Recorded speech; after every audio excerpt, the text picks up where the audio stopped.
terapéutica y qué consiste eso. Terapéutica realmente es ¿cómo hago para proyectar el terapéutica que lo tengo en Canva? Doc, ahí al lado donde está la cámara, en los iconos de abajo. Hay una flecha. Sí, una flecha. Le da ahí y le da compartir pantalla. Ahí le di compartir pantalla. Pero entonces me toca ir a buscar Canva. Sí, señor, tiene que buscar Canva. Discúlpame.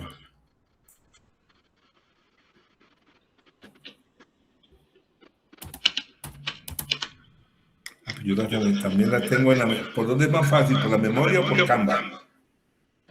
No, pues busca Canva y de una vez ahí le sale la presentación. Listo. Canva.com. Ya. Aquí la tengo. Pero no sé si ustedes la ven ahí. No, Doc, ahorita va a hacer la llamada y ahí sí le da presentar pantalla. Le dan la flechita arriba y le da compartir.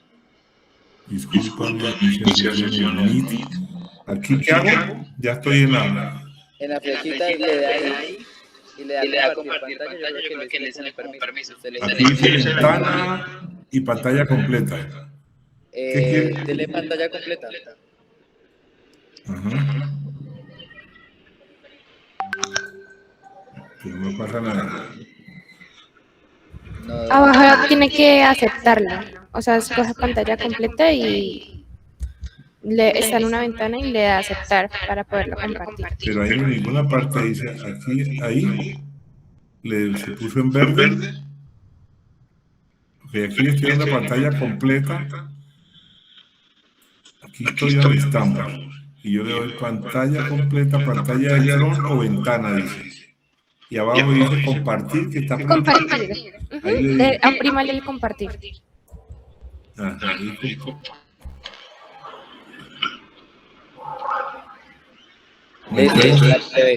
ya puede entrar a Canva donde dice terapéutica. Eso ahí. Ya.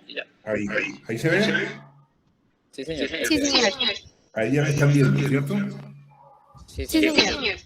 ¿Y cómo? Señor, ¿Se ve? Sí, señor. Voy a cerrar donde están ustedes. Y voy a leer. ¿Ahí están viendo? Sí, doctor. Sí, señor. Les decía que terapéutica no es una materia que... Yo nunca estudié terapéutica, no había en el pensum de mi universidad. Había terapéutica, hay los muchachos que vienen de otras universidades que me preguntan qué materia doy. Yo digo terapéutica y hay muchas facultades que no ven terapéutica.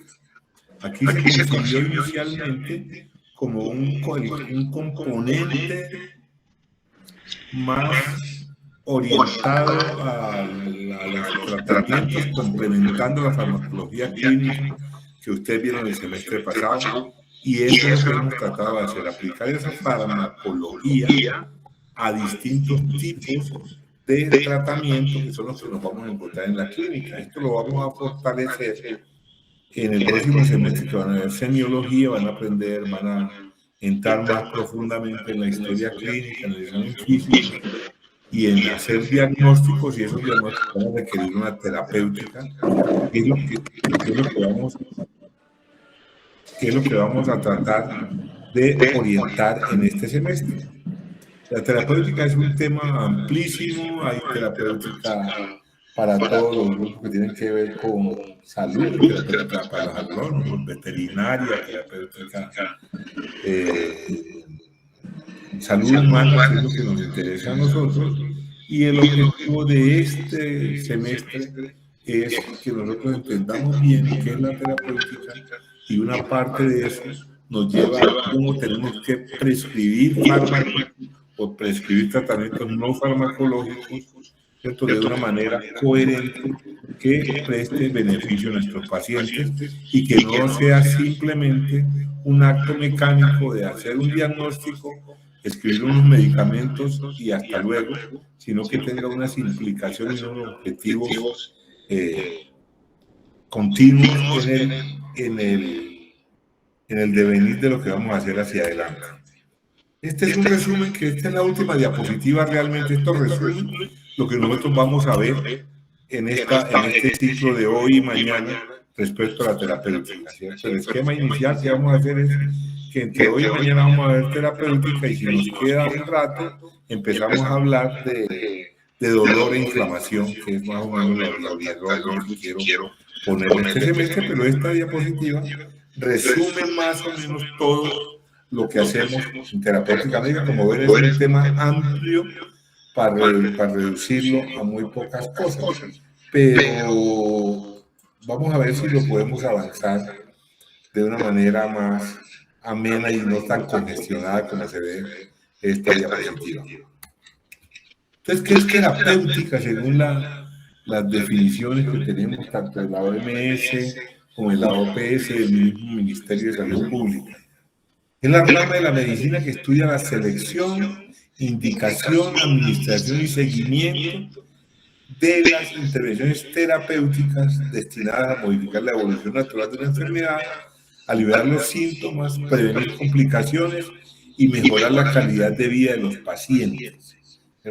¿Qué es importante aquí en una definición que uno podría resumirla en lugar de 5 renglones en 2 renglones, pero teniendo claro cuál es el objetivo de nosotros en esta parte final? Modificar la evolución natural de una enfermedad, aliviar los síntomas, prevenir las complicaciones y mejorar la calidad de vida de ese paciente. Mientras esta parte de arriba, ¿sí?, habla de nosotros, qué es lo que hacemos, indicamos, administramos, decimos por qué vía, ¿cierto? La parte final, que es la más importante, se dirige a las personas que están padeciendo una determinada patología. Entonces, no se trata de uno poder seleccionar un tipo de tratamiento que cause el mayor beneficio y el menor perjuicio a los pacientes de acuerdo a los diagnósticos que tengamos. Nos falta aquí en esto, no es que falte, sino que hay que resaltar que todo esto no se refiere solamente a terapéutica farmacológica, sino que también implica terapia no farmacológica. Y en un país como el nuestro, con tantas cosas de terapia farmacológica, no farmacológica es muy importante. Aclarando que no farmacológica no son lo que ahorita hay tantas cosas de medicina natural, de terapia neural, de esto, de lo otro, de la mirada del iris, que le leo el cigarrillo y le hacen adivinanza a salud, sino que nos referimos a cosas que podamos demostrar y que podamos ayudarle a nuestros pacientes. Y entonces ahí tenemos eso que les acabo de decir, ¿cierto? Terapéutica farmacológica, que usted ya tiene conocimientos básicos de qué son los fármacos, de la farmacodinámica, de la farmacocinética, del volumen de distribución, de todo lo que vimos con la doctora Cintia el semestre pasado respecto a los distintos medicamentos, a las dosis, a la posología en general, en la terapia farmacológica y en la no farmacológica, que cuando prescribimos terapia física, requerimos calor o frío en determinadas circunstancias, terapia del lenguaje, otro tipo de terapias que contribuyen a mejorar a nuestros pacientes sin que implique necesariamente el uso de medicamentos. Y obvio es que las dos terapias se ayudan entre sí, son complementarias una de la otra.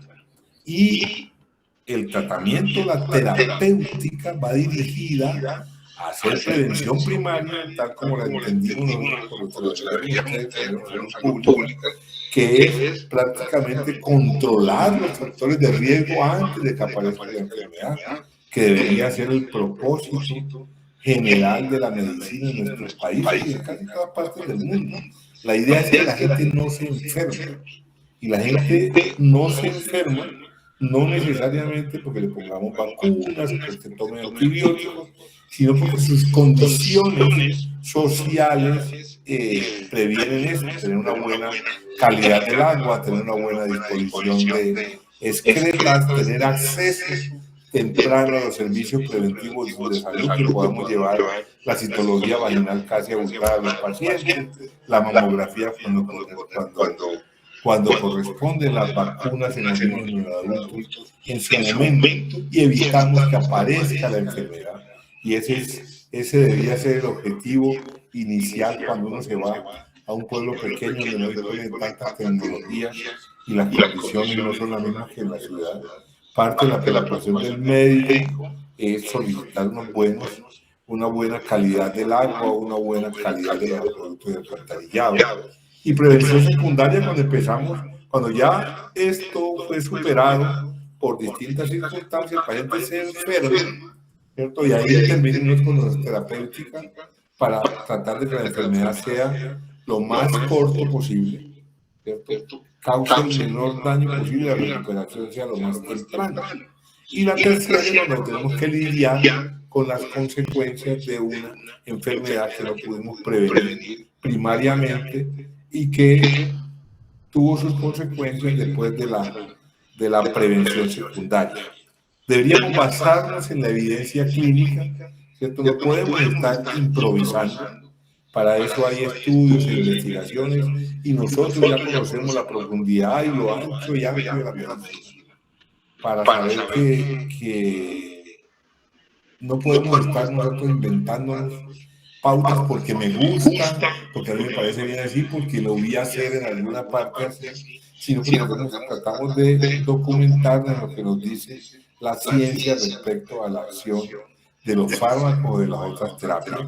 Debemos tratar dentro de esos componentes de la terapéutica, garantizar la seguridad del paciente con los medicamentos y tratar de motivar los tratamientos para mejorar. Nosotros le explicamos y educamos al paciente de su enfermedad y del tratamiento, mejoramos la adherencia terapéutica y una buena adherencia terapéutica nos garantiza mejores tratamientos. Y tenemos que saber, para eso nos formaron, ¿cierto? Saber nosotros cómo funciona nuestro organismo, ¿cierto? Porque el organismo es una máquina perfecta entre cosas que me atacan y cosas que yo el organismo es capaz de defender. Y nosotros tenemos que tener los conocimientos de fisiología, fisiopatología y los mecanismos por los cuales produce la enfermedad para no estar nosotros tratando lo que no tenemos que tratar o por la ruta que no tenemos que hacer. Entonces, esto es de perogrullo, todos sabemos la anatomía básica nuestra y todos sabemos la fisiología de la mayoría de los tejidos, órganos y sistemas de nuestro organismo. Y si conocemos eso, si uno sabe cómo funciona una cosa y presenta una alteración, uno podría inferir cómo disfunciona y de acuerdo con eso hacer las correcciones y los tratamientos que necesitemos. El que considere interrumpirme me avisa. Yo aquí no veo la mano, pero puede levantar la voz. Profe, buenas noches. Disculpa, ¿tú pasas las diapositivas? Pues la idea es pasar las diapositivas y todavía, porque yo vivo en constantes dilemas todos los semestres, porque la idea es que vamos a pasar algunas bibliografías para que no se queden solamente en las diapositivas, ¿cierto? Porque yo muchas, en las evaluaciones paso,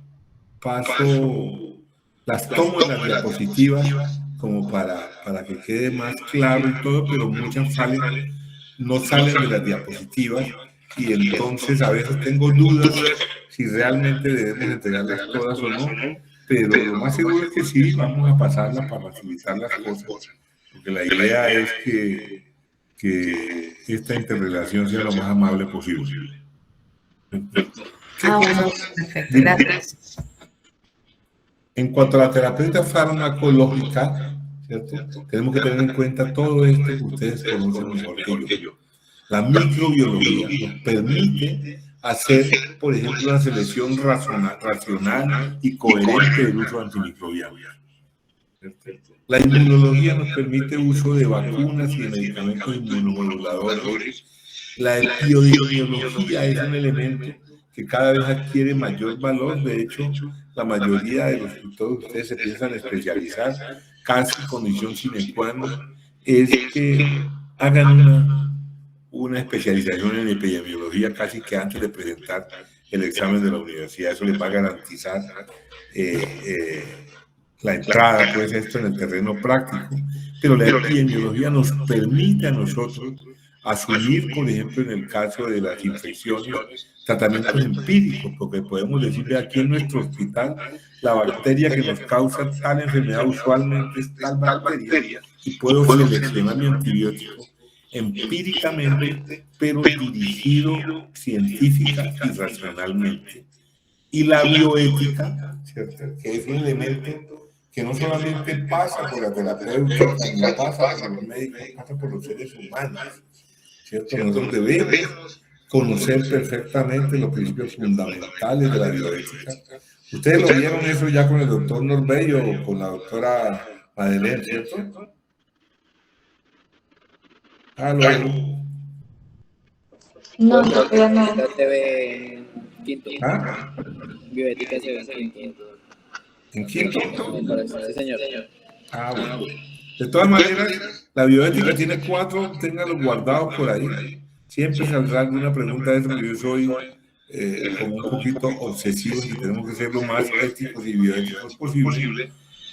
4 principios fundamentales para que ustedes los revisen y los busquen y los estudien, que son los principios de beneficencia, no maleficencia, justicia y autonomía. Y así como pasa con los derechos humanos generales, estos son los derechos como matrices, la cabeza de la cadena, y cada derecho fundamental, cada principio fundamental tiene unos principios o subprincipios que abarcan todo eso. Entonces, eso es un concepto que no solamente hay que aprenderlo para el examen, sino porque es lo que va a regir y debería regir el ejercicio profesional de todos nosotros. Cuando prescribimos un medicamento, preguntamos si es beneficioso para el paciente o si es más bien le va a causar daño. Si es justo de acuerdo a las condiciones que está el paciente, que yo gaste o formule un medicamento que no va a causar el suficiente beneficio y estoy privando a otros de lo mismo. O cuando en aras de la ciencia, porque nos aprendimos cosas muy bien, atropello los deseos de un paciente que no quiere entrar a una unidad de cuidado intensivo, o que no quiere ser intubado, o que no quiere que los reanimen, o que tiene reservas, como algunos grupos religiosos, con la transfusión de componentes sanguíneos, o que se niega sencillamente a recibir un tratamiento. Doctor, yo no quiero tomar antibióticos, los antibióticos. Uno tiene que respetar eso y no convertir eso en un duelo entre la ciencia que aprendemos nosotros y la autonomía del paciente. Y eso es lo que vamos a transcurrir nosotros en el devenir del ejercicio profesional. Y entonces, esto es como un poquito el centro, ¿cierto? La terapéutica, el proceso de trabajar con pacientes enfermos o en medicina preventiva o cuidándonos en lo que nos corresponde de salud pública, no solamente somos formuladores de medicamentos. Nosotros debemos ser, ¿sí?, resolutores de problemas clínicos mediante decisiones que tomamos basado en la historia clínica, en los hallazgos del examen físico, en la epidemiología, en la evidencia, ¿cierto?, y las recomendaciones adicionales que debemos hacer, y no simplemente ser unos formuladores sin siquiera haberle dado la mano al paciente, o saludado, o llamado por su nombre y explicado lo que le vamos a prescribir. Y entonces, ¿cómo abordamos un paciente a quien le vamos a prescribir un medicamento? ¿Cierto? ¿Cómo se realiza esa prescripción? Obviamente se realiza con una buena historia clínica, un buen examen físico y una definición del problema que tiene el paciente. Y podemos partir de distintos escenarios, del diagnóstico sindromático, del diagnóstico clínico que está muy claro. Entonces tengo definido qué tiene este paciente y cómo voy a trabajar el objetivo terapéutico. Mi objetivo terapéutico es curar a ese paciente, ¿cierto? Pero hay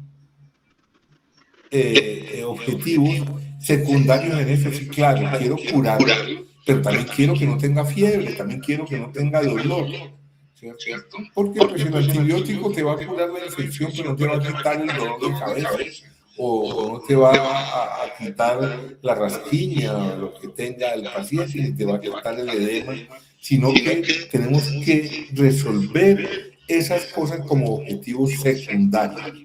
Y con esa base, el objetivo primario de curar a nuestro paciente a partir de un diagnóstico y el objetivo secundario de mejorar su sintomatología, ya empezamos a seleccionar el tratamiento más adecuado para ese paciente, farmacológico o no farmacológico, ¿cierto? Iniciar ese tratamiento, que empieza esa iniciación del tratamiento con la explicación al señor o a la señora: venga, doña Teresa, usted lo que tiene es una infección de sus amígdalas, eso está causado por bacterias, por eso le duele y le da fiebre, y eso hay que tratarlo con antibióticos, y hay esta posibilidad, y le voy a dar que va a mejorarla en un periodo de 72 horas, 48 horas, que ustedes consideren, y eso es parte de la educación del paciente, que no solamente es curarlo, sino ver cómo hacemos para que ese paciente no vuelva. Como decirle, le voy a dar un tratamiento de 5 días, pero complete los 5 días, ni más ni menos de eso. Pero adicionalmente tiene que aprender a hacerse, mire cómo tiene su dentición, esta es una fuente de bacterias que el día de mañana le pueden generar una repetición de esta infección.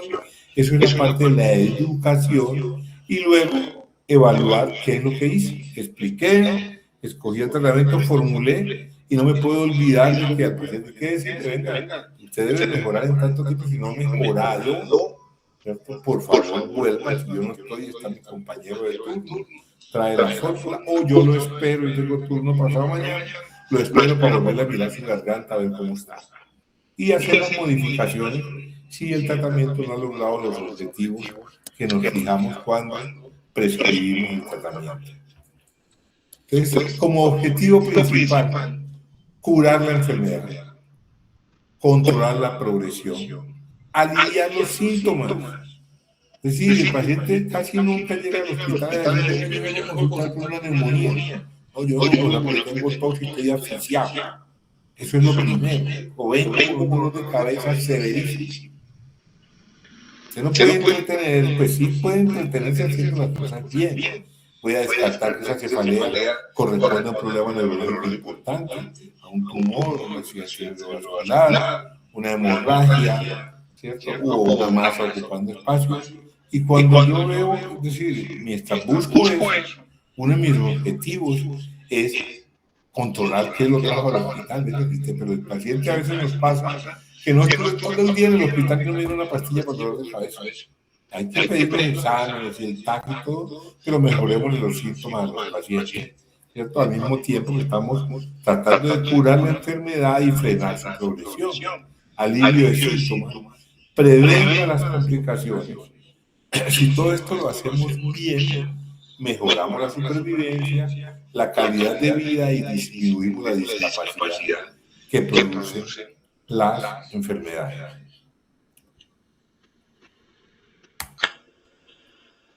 Y entonces, regálenme un segundo, consigo agua porque se me seca la...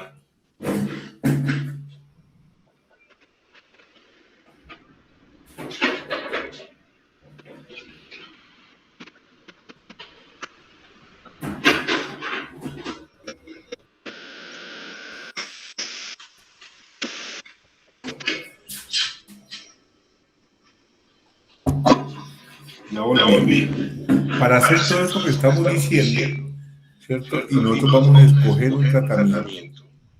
Nos tenemos que hacer una pregunta, varias preguntas. ¿Tiene alguna contraindicación para dar este tratamiento a este paciente? Cuando hicimos la historia clínica y le preguntamos: ¿usted tiene alguna alergia? Claro, el paciente le dice: no, yo soy alérgico a la dipirona. Tiene dolor de cabeza. Venga, no le demos dipirona.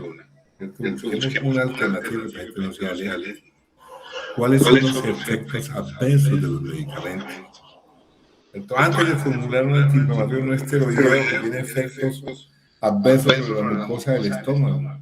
Venga, ha tenido enfermedades, sufre de que, doctor, yo tengo una úlcera gástrica, pues, y tiene una úlcera gástrica, pues no le demos una AINES, o yo no tolero porque tengo una disfagia severa. Bueno, busquemos una vía más amable, ya sea en jarabe, ya sea en ampollas, que no le causemos, le evitemos los efectos, porque la principal causa de abandonar los tratamientos es la presencia de eventos. Eso me cayó muy mal, esa pepa casi me mata, ¿cierto? Hay medicamentos que pueden producir aumento del peristaltismo y la diarrea, pero si tiene diarrea no se lo demos. Interacciones medicamentosas, siempre, todas las historias clínicas.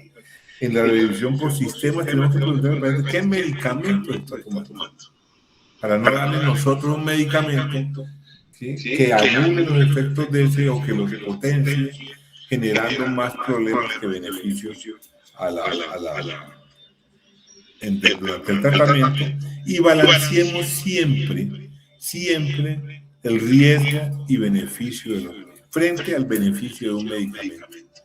Si tengo un tratamiento sintomático, ¿cierto?, o que no va a curar la enfermedad, o que solo va a actuar parcialmente, pero tengo riesgos de toxicidad a nivel renal, a nivel del oído, a nivel de la piel, por cualquier sistema, miremos si realmente justifica el riesgo de dar ese tratamiento frente al beneficio que nos puede producir en caso de que el tratamiento no es un tratamiento curativo, por ejemplo, o en caso que podamos curar la enfermedad por unos medios menos riesgosos, ¿cierto? Venga, esto necesariamente es quirúrgico, o podemos darle, así lo hacen con mucha frecuencia, si con una inmovilización basta para resolver una luxación, pues si la puedo resolver sin una cirugía, pues mucho mejor, salvo que el resultado sea distinto, y es lo que tenemos que evaluar. ¿Qué es mejor y menos dañino y más beneficioso para nuestros pacientes? Entonces, si miramos eso, cuando vamos a prescribir cualquier tipo de tratamiento, lo más seguro es que vamos a causar más beneficios que el riesgo que sometemos a nuestro paciente. Y lo otro, ¿cierto?, para la conveniencia del tratamiento, vamos a analizar qué factores vamos a hacer cuando vamos a prescribir. ¿Cuánto dura el tratamiento? Mientras más dure el tratamiento, más difícil la adherencia. ¿Cuántas dosis al día? Si tengo que darle 4 tabletas al día, a los 3 días ya no se toma sino 3, y a los 4 ya no se toma sino 2, y después se le quitó la fiebre y no vuelve a tomar. Entonces tratemos de acomodar las cosas para mejorar la adherencia. Si puedo dar 2 antihipertensivos, en lugar de dar 2 tabletas, puedo dar una sola donde estén unidos los dos. La adherencia va a ser mucho mejor. La gente no sabrá, cuando tiene 2 o 3 medicamentos, empieza uno. Ahorita que yo estoy enfermo, tengo aquí mi pastillero, y después digo, ¿será que esta mañana yo me tomé esta vaina? Porque entonces, venga, resolvamos esto, miremos a ver si no se contraindica usarlos al mismo tiempo, y hacemos que la situación sea más amable para el paciente. La duración de los tratamientos, ¿cierto?, debería ser lo más corta posible. Obviamente hay enfermedades no curables que requieren terapia crónica, la hipertensión, la diabetes, la falla cardíaca, prolongado, las enfermedades autoinmunes casi toda la vida, ¿cierto? Pero en los pacientes que vamos a ver regularmente, fijemos el término a nuestros pacientes. No tienen que estar tomando omeprazol toda la vida de una enfermedad que se cura en 6 semanas, una úlcera péptica, o 8 semanas, y no toda la vida, porque eso es fatigante. Ustedes, como todos son jóvenes y sanos,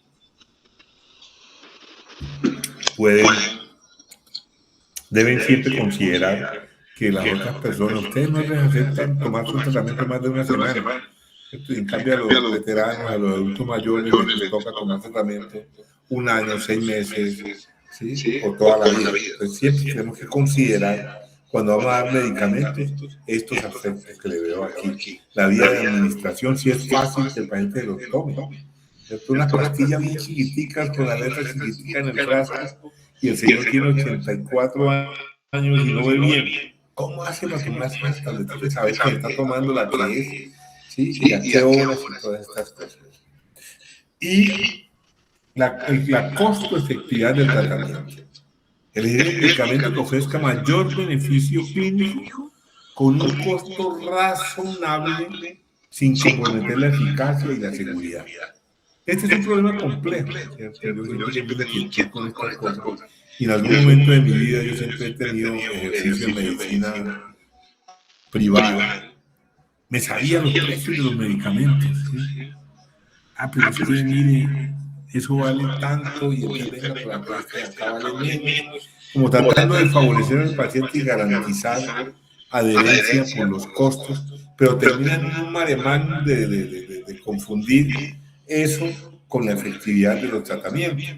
Sin embargo, ahí sí es la pelea que todavía no termina.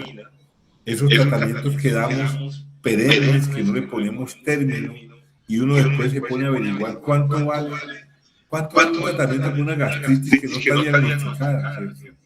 Que simplemente un día le ardió el estómago, pues se comió un pedazo de lechona o cualquier cosa de esta, entonces dice, no tengo gastritis, y usted le formula omeprazol para 3 meses, medicamento de todos los días, que no necesita ni siquiera fórmula médica. Un tratamiento con una enfermedad acidopéptica durante un mes vale 400.000 pesos. Si usted utiliza un medicamento de marca, ¿cierto? Entonces, tenemos que considerar estos criterios que vemos aquí: eficacia, seguridad, conveniencia y costos, ¿cierto? Un medicamento propuesto por la Organización Mundial de la Salud para ser realmente costo-efectivo, ¿cierto? Entendido como eficiencia, que usted tiene un medicamento que sí cura la enfermedad, evidentemente, y es un medicamento eficiente para eso. Pero es eficaz si cura la enfermedad en el menor tiempo, con los menores efectos adversos y posiblemente a un menor costo. Y es conveniente por la misma razón, y el costo pues es, tal como lo interpretamos, costo financiero y económico.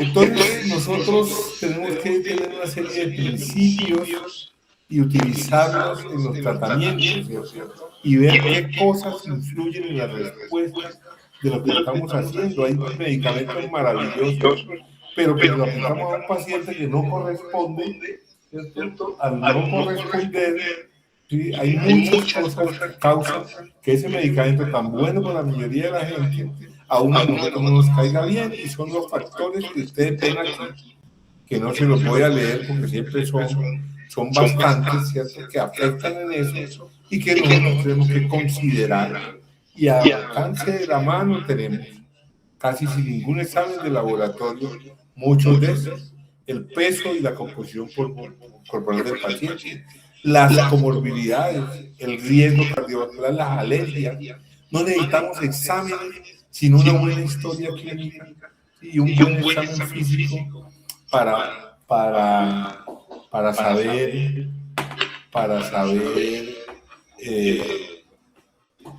cómo va a funcionar ese medicamento en determinado paciente. Y esos principios, ¿sí?, están manejados en cosas que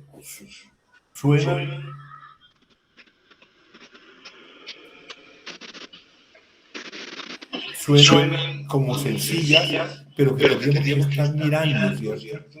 Todo tratamiento debe dirigirse contra el mecanismo de la enfermedad y no únicamente contra los síntomas. Ya les dije que no nos podemos olvidar del motivo de consulta del paciente, que es dolor o alguna cosa, y solamente dedicarnos a hacer exámenes a ver si tiene una infección y que le hacen el TAC, entonces el paciente que sigue con dolor. No, hay que tratar los síntomas, pero el objetivo principal no es quitar el dolor de cabeza, sino tratar la causa para tratar de solucionar la vida del paciente.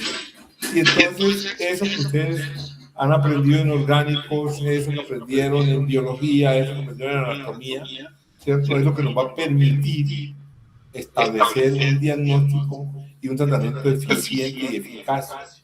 Determinemos dónde está la patología del paciente, qué órgano afecta, por qué está afectado ese órgano cuando el paciente está histérico. Entonces decimos dónde está el problema. No puede estar en la sangre, puede tener una anemia hemolítica, o puede estar en una patología del hígado. Entonces ya la bilirrubina directa e indirecta nos van diciendo dónde está el órgano afectado, ¿cierto? Y qué cosas están participando en ese deterioro, ¿cierto? Si es una anemia hemolítica por fármaco, ¿cierto? O porque tiene algún tipo de tumor. Y eso nos lleva a saber a dónde vamos a dirigir la terapéutica. No solamente a los síntomas, en lo posible. Deberíamos, y ya cada vez estamos más cerca de eso, hacer medicina de precisión, ¿cierto? Venga, tenemos un problema en el hígado, pero está en los canalículos hepáticos, y el tratamiento para la enfermedad de los canalículos en estos casos debería ser o el de más allá. Así como hace la cirugía, tiene dolor y le documentamos tiene cálculo en la vesícula, mi blanco terapéutico es quitar los cálculos y soluciono un problema, ¿cierto? Porque eso es lo que le está causando la enfermedad a mis pacientes. Es una de las ventajas de la cirugía y la ginecología y la medicina interna, que esos son de solucionar problemas ya. El ginecólogo, la señora llega llorando y gritando y le saca al niño, le atiende el parto y la señora sale feliz. Eso puede pasar en media hora, una hora. En cambio, los que hacemos medicina clínica, entonces le decimos, venga dentro de un mes para hacerle el ajuste y otra serie de cosas, pero no es que uno sea bueno y lo otro, sino que el medio de alcanzar los objetivos y la naturaleza de nuestros seres es lo que determina eso. Principio etiológico. Siempre tratemos de tratar la causa de la enfermedad, ¿cierto? Y eso es lo que nos hace la diferencia de qué es un tratamiento paliativo o un tratamiento sintomático y qué es un tratamiento curativo de la enfermedad.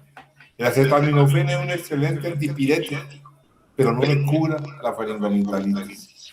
El tratamiento de la faringoamigdalitis curativo es un antibiótico que ataca los estreptococos. Pero el tratamiento sintomático es con paracetamol o con un antiinflamatorio o un antipirético que mejore la sintomatología. Entonces siempre estamos pensando, para el tratamiento, venga, primero, fisiopatología, ¿qué órgano está enfermo y por qué está enfermo? ¿Y qué voy a hacer con eso para curarlo? Pero mientras pasa eso, ¿cómo hago para que el paciente no esté hinchado? ¿O qué hago para que el paciente le quite el prurito, la rasquiña que tiene? Principio del balance riesgo-beneficio. Casi por definición, mirando los mecanismos por lo cual funcionan los medicamentos, no hay ningún medicamento que no cause alguna afectación, si no, no serviría para nada.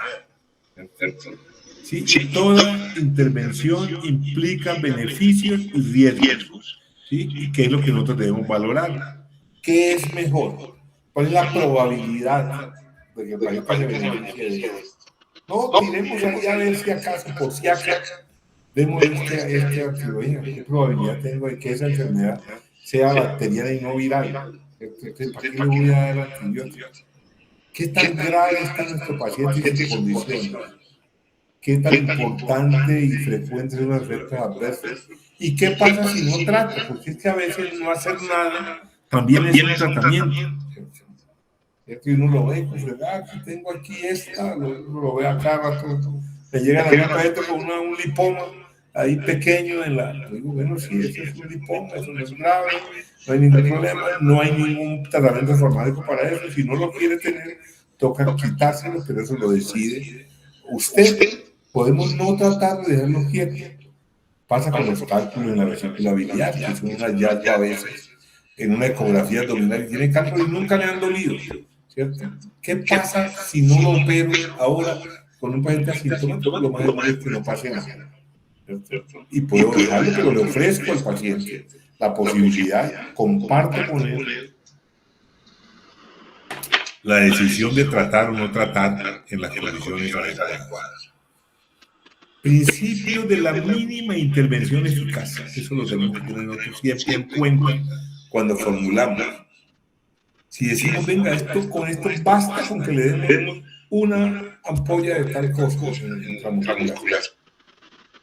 Ya, con eso se acabó, no tenemos necesidad de acompañarlo de un poco de cosas. La polifarmacia que debe mencionar aquí es una cosa terrible. A mí me pasa, cuando yo voy llegando al cuarto medicamento de una fórmula, empiezo a repasar qué puse de primero, de segundo, y si realmente lo necesito y soy capaz de cambiar la fórmula, porque esto realmente lo puede resolver de otra manera sin medicamento.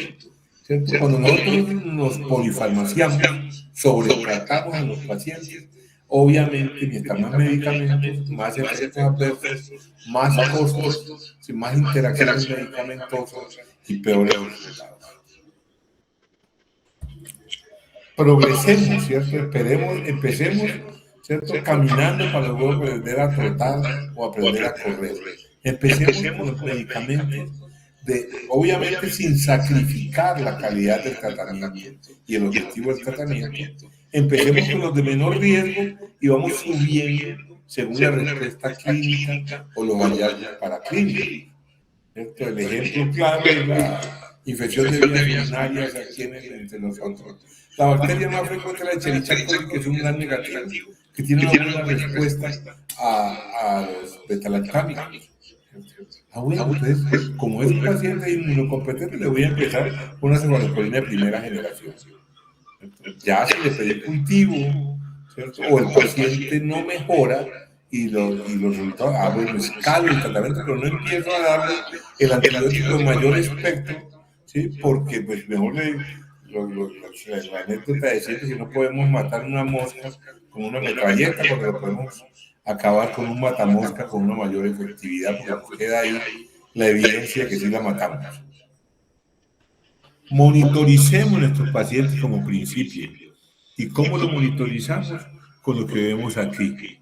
Cuando nosotros formulamos, no se acabó la responsabilidad. Estamos orientados, como tampoco es tan fácil en estas ciudades grandes, en estos hospitales tan grandes, que uno vuelva a ver al paciente. Por lo menos en la historia debe quedar consignado con nuestro objetivo de tratamiento y explicarse a los pacientes. Venga, este cuadro con esto, la fiebre debe desaparecer en las primeras 72 horas. Si usted tiene fiebre, vuelva a consultar. ¿Cierto? Mire, ¿cómo garantizamos una adherencia? No lo dejemos al albedrío del paciente ni con símbolos y otras cosas. Si le quiere dar un analgésico, probablemente no tenga dolor, explíquele que lo tome antes de que le empiece el dolor y póngale horario. 6 a.m., 12 m, o a la hora que ustedes consideren, si es cada 8 horas, pongámosle 7, 3, 10, listo, para que el paciente tenga una claridad y no quede ahí como a su interpretación, nada. La decisión de suspender o cambiar el tratamiento que decide el paciente. Le voy a formular este antiinflamatorio, si le molesta mucho el dolor, llame o cambie o tómeselo encima de la comida o tómeselo con un antiácido o alguna cosa para evitar los problemas y garantizar la adherencia al tratamiento. Y la seguridad de los pacientes, siempre sepamos si el paciente es alérgico a ese medicamento, preguntemos, miremos qué otros medicamentos toma, mire si es la dosis adecuada. En los casos de alteración de los órganos metabólicos de nosotros, si tenemos una influencia hepática o renal, tenemos que ajustar el tratamiento. No debemos dos medicamentos para la misma cosa. Dos antiinflamatorios no esteroideos. Tenemos que ser muy coherentes en lo que tenemos que hacer. Y garantizar la adherencia terapéutica, y eso significa que el plan de tratamiento sea comprensible, aceptable, asequible y compatible con la vida del paciente. ¿Cierto? Si el paciente es un celador que toda la noche estuvo de celaduría, tratemos de organizar los medicamentos, por eso hay que preguntar al paciente qué hace. ¿Cierto? Está trabajando, sí. O el agricultor que sale a las 3 de la mañana o a las 4 de la mañana a revisar los cultivos y vuelve a la casa a mediodía. Ya tenemos que adecuar los tratamientos a esos horarios del paciente y a sus hábitos y a la parte social del individuo. Y los principios bioéticos son los que están aquí referenciados, que quiero que ustedes en algún momento los revisen y los incorporen a la prescripción y al tratamiento de sus pacientes. Y ya mañana en la mañana, ¿a qué hora vamos a hacer la clase, doctora Sara? Dijimos que las 8. Sí, señor, quedó programado para las 8 de la mañana. Eso. Vamos a parar aquí, está doliendo ahí la herida, y a las 8 de la mañana me haces el meet. Yo voy a tratar de quien me explique para que me puedan ver la cara y me puedan conocer lo que no hemos visto, y continuamos a partir de cómo prescribimos, ¿vale? Sí, señor. Listo, muchas gracias a todos ustedes. Espero que nos veamos pronto las caras y poder saludarlos y poder saber el nombre de cada uno. Espero que tengan buena noche. Hasta luego, Gracias, profe. Hasta luego, profe. Gracias. Nos vemos a las 8 de la mañana. Listo. Bueno, profesor, que esté muy bien. Hasta Listo, luego. gracias.